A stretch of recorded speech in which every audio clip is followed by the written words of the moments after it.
Harden the best offensive player in the NBA right now? Let me say a couple of things first. Okay. As an aside, that cowboy hat working, Molly. The cowboy hat is working. Appreciate it. I got to give you credit for that. I got to give you credit for that. Now And in Dallas. Everything with Molly's working. I understand that, but the little extra pizzazz never hurt nobody. Here's the deal. James Harden right now, I wouldn't go as far as Daryl Morey said that. No, I'm not going that far. Okay. But I will say this. James Harden is the greatest scorer in the game today. This brother is something special. He's that sensational. And I want to throw out numbers. I just want to throw out numbers because usually I don't just rely upon that because I'm not an analytics type of dude. I use it. I just don't worship them like some people I know, but I won't go there. Here's what I will tell you about James Harden.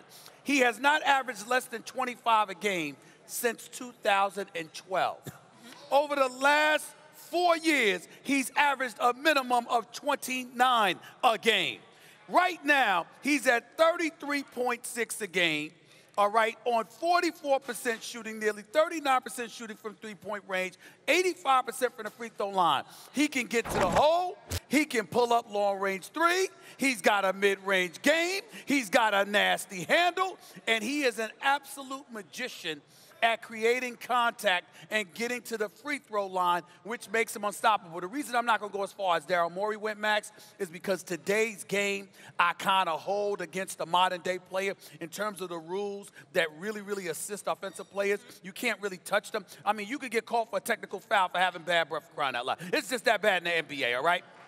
But the bottom line is, when you look at the skill set that James Harden has, there are very few people in NBA history we've seen with this skill set to put the ball in the hole. He is the greatest scorer in the game today. He is absolutely unstoppable. And right now, he's a top 2 candidate for league MVP. Yeah, right now he probably just took over the #1 spot for regular season MVP, which is an absurd, meaningless award for a league that has 16 teams that make the playoffs and only 30 teams in the league. Over 50% of the teams make the playoffs. No such thing as an MVP candidate from a non-playoff team. So why not wait till you see what happens in the playoffs, which is a long postseason, before you give an MVP? Nevertheless, the question is Harden the best offensive player in the NBA? You mentioned scoring, but offense is so much more than the individual scoring. It's how the unit scores, how efficiently the unit scores when you're on the floor. Now, it seems as though I'm anti-Harden. I don't have him in my top 5 players in the NBA. All right. I point out that at this moment, he's taken over the mantle from guys like Peyton Manning or Alex Rodriguez, who at one point were considered enormous postseason failures because their normal regular season standards were up here and consistently in the playoffs they fell off. That's Harden right now. But I'm going to leave that alone too. I'm talking about offense. How your unit performs with you on the floor. Now, what Harden does well is he leads the league in threes and free throws. That's not possible. How do you do that, James Harden? It's amazing. You're a magician. He leads the league in points and assists. That's almost impossible. He's doing things that no one else does. He has a specific skill set that makes him a great scorer. However, is he the best offensive player?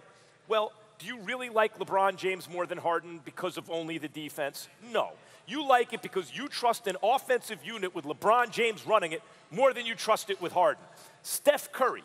Why is Steph not only takes over 10 threes a game, he hits them at a 45% clip, and the ball doesn't stick with him. He's not just playing iso ball, which you see in high leverage moments, Harden can get shut down. So if you're talking about the way the entire offense works, I like LeBron and Steph more than Harden. And then you have to talk about high leverage games, where Harden is just terrible compared to his normal standards. But here's the deal. Here's the deal. See, that's a very slick way of breaking it down. And I'm not dismissing your points. I get where you're coming from because you're talking about the versatility in their offensive repertoire that makes them potent. I can respect that. I can appreciate that. But when you ask the question about who's the best offensive player in the game, let's take into account there is something to be said about being completely unstoppable. In other words, what I'm saying to you is this. Schematically, we could sit there and watch LeBron James hold the ball and wait to create a mismatch, which is genius in and of itself. We know that Steph Curry is the greatest shooter we have ever seen. Anybody with sense knows that. But the flip side to it is that when you look at James Harden, because of postseason woes, because of absence of defense, I think that there has been an absence of appreciation for the level of greatness that this man puts forth. The man has averaged better than 30 the last 2 years. He's averaged better than 29 the last 4. You know, coming into any game against Houston, he's the #1 option, and you can't stop him. This is what you have always been, to me, overly impressed by, and because you played the game at a high level, Division II. Athlete and not that basketball. high, but I got you. Actually, you can see a Division III guy who rides the bench, and that dude can ball if you see him in the park. So you understand how hard it is what Carmelo once did, and now what James Harden is doing. Being the best ISO scorer in the game does not make you the best offensive player. Gotcha. All right, Rockets 4th in the West. They play Portland tomorrow.